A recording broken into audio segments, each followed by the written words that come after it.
நேற்றிரவும் இன்றும் நாட்டின் சில பகுதிகளில் பதிவான காட்சிகளே அவை. இந்த நிலைமைக்கான காரணம் என்ன?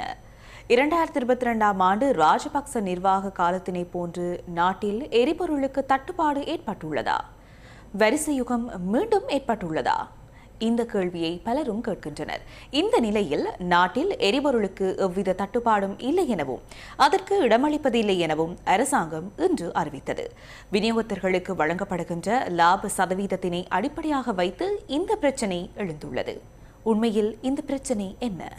எரிபொருள் விநியோகஸ்தர்கள் தற்போது பெற்றுக்கொள்ளும் 3% லாபத்தினை ரத்து செய்து இன்று முதல் புதிய முறைக்கு செல்வதற்கு தயாரான நிலையில் இந்த பிரச்சினை எழுந்துள்ளது. இதுவரை எரிபொருள் விநியோகஸ்தர்கள் பெற்றுக்கொண்ட 3% லாபம் சட்டவிரோதமானது என தேசிய கணக்காய்வு அலுவலகம் சுட்டிக்காட்டியதுடன் நீதிமன்றத்தினாலும் அது உறுதிப்படுத்தப்பட்டிருந்தது. இதனூடாக நாட்டு மக்களுக்கு பிரதிபலன்கள் பெற்றுக் கொடுப்பதற்காக திரைசேரிக்கு கிடைக்க வேண்டிய பணத்தில் 35 பில்லியனுக்கும் அதிகமான தொகை 1000ஐ விட குறைந்த விநியோகஸ்தர்களுக்கு வருடாந்தம் வழங்கப்படுவதாக வெளிக்கொணரப்பட்டுள்ளது. எரிபொருள் விநியோகஸ்தர்களுக்கு 3% லாபத்தினை மேலதிகமாக வழங்க வேண்டும் என அவ்வேளையில் ஆட்சியில் இருந்த அரசாங்கம் 2022ஆம் ஆண்டு மார்ச் மாதம் 10ஆம் தேதி சுற்று நிருபம் ஒன்றின் மூலம் அறிவித்தது. எரிபொருள் விலையேற்றத்துக்கு ஏற்ப அதனை வழங்குவதற்கான முறையை அவ்வாறு அறிவிக்கப்பட்டது. குறித்த உடன்படிக்கையின்படி டீசல் விலை 121 ரூபாவை விட அதிகரித்தால் அது தொடர்பில் 3% செலுத்த வேண்டும். இந்த முறைமையினூடாக பெருமளவிலான மக்களின் பணம் குறிப்பிடப்பட்ட ஒரு தரப்பான விநியோகஸ்தர்களுக்கு பகிர்ந்தளிக்கப்படுவதாக பின்னர் அறியவந்தது. இதனால் 3% லாப வரையறை அநீதியானது என கூறி இதனை மாற்றுவதற்கான முயற்சிகள் மேற்கொள்ளப்பட்டதுடன் அதற்கு எதிராக விநியோகஸ்தர்கள் நீதிமன்றத்தினை நாடியிருந்தனர். ஒரு தடவை மாவட்ட நீதிமன்றத்திலும் மேன்முறையீட்டு நீதிமன்றத்திலும் உயர் நீதிமன்றத்திலும் இது தொடர்பில் இடைக்கால தடை உத்தரவு வழங்கப்படுவது நிராகரிக்கப்பட்டிருந்தது. நாட்டு மக்களின் நலன்புரி விடயங்களுக்கு செலவு செய்ய வேண்டிய மக்களின் பணம் வியாபாரிகளுக்கு அநீதியான முறையில் கிடைக்கும் இந்த முறைமையை முடிவுக்கு கொண்டு வருவதற்கு தாம் சரியான தீர்மானத்தை எடுத்ததாக இலங்கை பெட்ரோலிய கூட்டுத்தாபனம் தெரிவித்தது. அதேபோன்று இலங்கை பெட்ரோலிய கூட்டுத்தாபனத்திடம் 230க்கும் அதிகமான எரிபொருள் நிரப்பு நிலையங்கள் காணப்படுவதுடன் அந்த எரிபொருள் நிரப்பு நிலையங்கள் நாட்டு மக்களின் பொதுவான சொத்தாகும். இவ்வாறான சொத்துக்களை முறையற்ற முறையில் பயன்படுத்துவது நிறுத்தப்பட வேண்டும் என்பது இலங்கை பெட்ரோலிய கூட்டுத்தாபனத்தின் நோக்கமாகும். இதேவேளை நாட்டின் பல பகுதிகளில் எரிபொருள் நிரப்பு நிலையங்களில் நீண்ட வரிசையை காண முடிந்தது. யாழ்ப்பாணம், வடமராட்சி, மந்திகை, பருத்தித்துறை, வல்வெட்டித்துறை, நெல்லியடி உள்ளிட்ட பல பகுதிகளில் உள்ள எரிபொருள் நிரப்பு நிலையங்களில் எரிபொருளை பெற்றுக்கொள்ள மக்கள் நீண்ட வரிசைகளில் காத்திருந்தனர். எரிபொருள் நிரப்பு நிலையங்களுக்கு முன்பாக போலீசார் பாதுகாப்பு கடமைகளிலும் ஈடுபடுத்தப்பட்டிருந்ததை அவதானிக்க முடிந்தது. இந்த அரசாங்கம் இந்த 3% வரி திருத்தத்தை மேற்கொள்றதுக்கு உண்மையான காரணம் மக்களுடைய நன்மைக்காகவும் அரசாங்கத்தினுடைய அடுத்த கட்ட நகர்வுக்கான ஒரு முன்னேற்பாடாகத்தான் இது இருக்கின்றது. ஆனால் இந்த 3% வரியை பெட்ரோலிய கூட்டுத்தாபனமோ அல்லது பெட்ரோலிய அதோட சம்பந்தப்பட்ட ஊழியர்களோ இதே ஒரு மாயையாக உருவாக்கி என்பது உண்மை. அதை புரிஞ்சு கொள்ள வேண்டும்.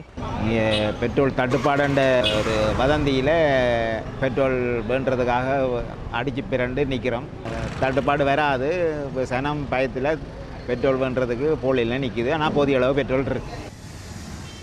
சம்மாந்துறையில் உள்ள பல எரிபொருள் நிரப்பு நிலையங்களிலும் இவ்வாறான நிலையை அவதானிக்க முடிந்தது.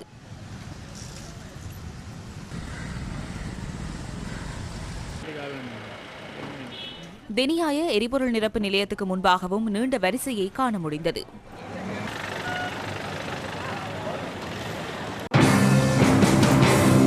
எரிபொருள் விநியோகஸ்தர்கள் என்ன கூறுகின்றனர்?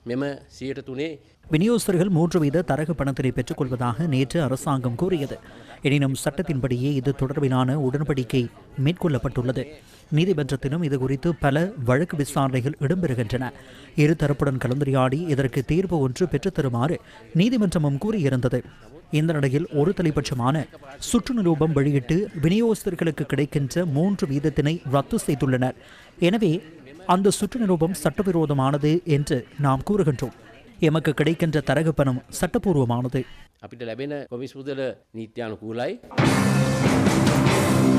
இதேவேளை நாட்டில் எரிபொருளுக்கு எவ்வித தட்டுப்பாடும் இல்லை என இலங்கை பெட்ரோலிய கூட்டுத்தாபனம் தெரிவித்துள்ளது.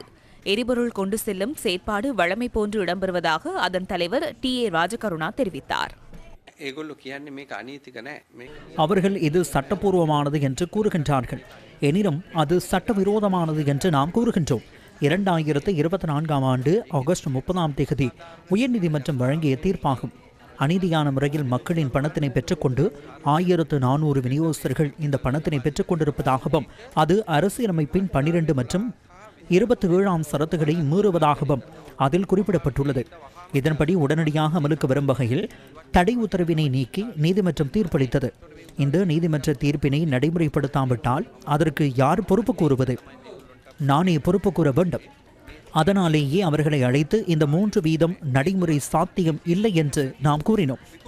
காரணம், இந்த 3% விற்பனை விலை அடிப்படையாக வைத்து பெறப்படுகின்றது. விற்பனை விலையை தீர்மானிக்கின்ற 3 பிரிவுகள் உள்ளன.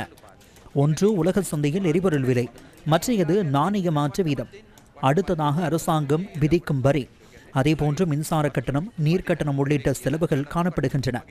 ஆகவே 2 தரப்பினை பாதுகாக்க வேண்டிய பொறுப்பு எமக்கு உள்ளது. இதனாலேயே அமைச்சின் செயலாளருக்கு கடிதம் எழுதி நிபுணத்துவ குழு ஒன்றை நியமித்தோம். அந்த குழு முன்வைத்த சூத்திரத்தையே நாம் தற்போது நடைமுறைப்படுத்துகின்றோம். எனவே இதில் எந்த பிரச்சனையும் ஏற்பட முடியாது. உண்மையான செலவை இங்கு வெளிப்படையாக குறிப்பிடப்பட்டுள்ளது. ஆகவே நாட்டு மக்களை சிரமத்துக்குள்ளாக்க முடியாது. பேச்சுவார்த்தை நடத்த வேண்டுமானால் அதனை செய்யலாம். அவ்வாறில்லாமல் குழப்பும் வகையில் இதனை மேற்கொண்டால் அது தொடர்பில் அரசாங்கம் பார்த்து கொள்ளும். நாட்டு மக்களின் பணத்தில் 37 பில்லியனை அநீதியான முறையில் ஒரு சிலருக்கு மாத்திரம் பகிர்ந்தளிக்க நாம் தயாரில்லை. எனவே எவரேனும் ஒருவர் பிரச்சனைகளை ஏற்படுத்தும் வகையில் செயற்பட்டால் அவர் தொடர்பில் நடவடிக்கை எடுக்க தயாராக உள்ளோம். அதனை நாட்டு மக்களுக்காக நாம் மேற்கொள்வோம். සාධාරණ විදියට අරගෙන කීප දෙනෙක් අතර බෙදා දෙන්න අපි සූදානම් නැහැ. ඒ හින්දා කවුරු හරි කඩාකප්පල්කාරී දෙයක් කරනවා නම් ඒ සඳහා ගන්න ඕන ක්‍රියාමාර්ග ගන්නවා රටේ ජනතාව වෙනුවෙන්. எரிபொருள் நிலைய உரிமையாளர்கள் உள்ளிட்ட விநியோகஸ்தர்கள் மேற்கொண்டுள்ள பகிஷ்கரிப்பு தொடர்பில் சற்று நேரத்திற்கு முன்னர் பதிவிடப்பட்டிருந்த சில பதிவுகளை இவை.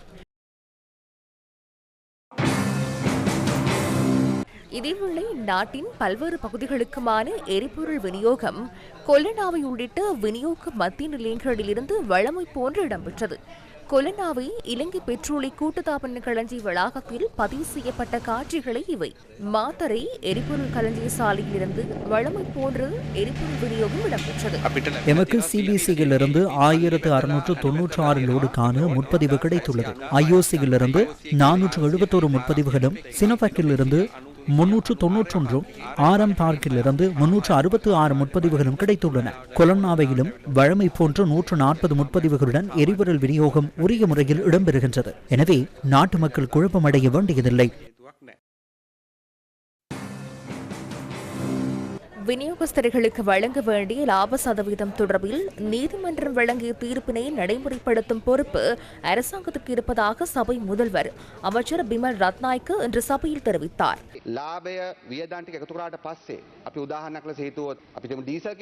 ஒரு லிட்டர் டீசலை 120 ரூபாவுக்கு விற்றால் அந்த விலையை அடிப்படையாக வைத்து விநியோகத்தர்களுக்கு லாபத்தினை வழங்க வேண்டும். அதேபோன்று பெட்ரோலிய கூட்டுத்தாபனத்துக்குரிய ஏனைய கொடுப்பனவுகளை வழங்கிய பின்னர் அந்த தொகை 250-300 ரூபாவாக முடியும். ஆனால் இதுவரை காலமும் அந்த வரியையும் சேர்த்து விநியோகத்திற்கான லாபம் வழங்கப்பட்டுள்ளது. எனினும் அது தொடர்பிலான தீர்ப்பு நடைமுறைப்படுத்தப்படவில்லை. அந்த நிலையில் விநியோகஸ்தர்கள் நீதிமன்றம் சென்றார்கள். எனவே சிறிய தரப்பினரின் தேவைக்காக மக்களின் ஆணை வென்று அரசாங்கத்தினால் செயற்பட முடியாது. நீதிமன்றம் வழங்கிய தீர்ப்பின்படி அரசாங்கம் செயற்படுகின்றது. எனவே நாம் இதனை ஒருபோதும் ஏற்றுக்கொள்ளப் போவதில்லை. நாட்டில் எரிபொருளுக்கு தட்டுப்பாடு நிலவுவதாக காண்பிக்க முயற்சித்தாலும் அவ்வாறு எந்த தட்டுப்பாடும் இல்லை. வழக்கு தீர்ப்பின் பிரகாரம் நாம் இதனை முன்னெடுத்துள்ளோம். நீதிமன்றத்தின் தீர்ப்பினை மீற அவர்களால் முடியாது, எம்மாலும் முடியாது. அதற்கு நாம் இடமளிக்கப் போவதில்லை. எனவே அதன்படி செயற்படுமாறு நாம் அவர்களிடம் கேட்டுக்கொள்கின்றோம்.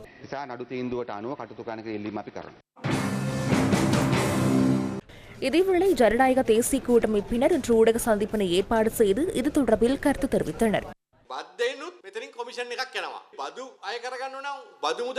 வரியின் ஊடாகவும் இதுவரை காலம் தரகு பணம் பெற்றுக் கொண்டனர். வரி அறவிடுகின்ற பொழுது அதற்காக செலுத்த முடியாதல்லவா? எனவே இதனை கருத்தில் கொண்டு புதிய அரசாங்கம் இந்த முறைமைக்கு சென்றுள்ளது. குறிப்பாக சிபட்கோ எரிபொருள் நிரப்பு நிலைய உரிமையாளர்கள் அந்த ஆளும் கட்சி மற்றும் எதிர்க்கட்சி பாராளுமன்ற உறுப்பினர்களுக்கு நெருங்கியவர்கள். அவர்களின் கையில் இந்த அதிகாரம் உள்ளது. இந்த நிலையில் அவர்கள் அரசாங்கத்தினை சிரமத்துக்குள்ளாக்க முயற்சிக்கின்றனர். இவ்வாறு நாசகார செயற்பால் ஈடுபட முயல்கின்றனர். எனவே நாம் ஜனாதிபதி மற்றும் அமைச்சர்களுக்கு கூறுகின்றோம், அவர்கள் இதனை தொடர்ந்து முன்னெடுத்துச் சென்றால் அந்த அனுமதி பத்திரங்களை உங்களால் ரத்து செய்ய முடியும். இவ்வாறான விடயங்கள் கடந்த காலத்தில் சுங்கத்தில் இடம்பெற்றது, அரிசி விடயத்தில் இடம்பெற்றது. தமது சர்வாதிகாரத்தை பயன்படுத்தி பல வருடங்களாக பணம் உழைத்தனர். எனினும் எவரும் அதில் தலையிடவில்லை. இந்த சூழ்நிலையில் அவர்களுக்கு கிடைக்கும் தரகு பணம் குறைகின்றமையினாலேயே இவ்வாறு செயற்படுகின்றனர். මෙවැනි ආකාරයේ කඩාකප්පල්කාරී වැඩපිළිවෙල හදන්නේ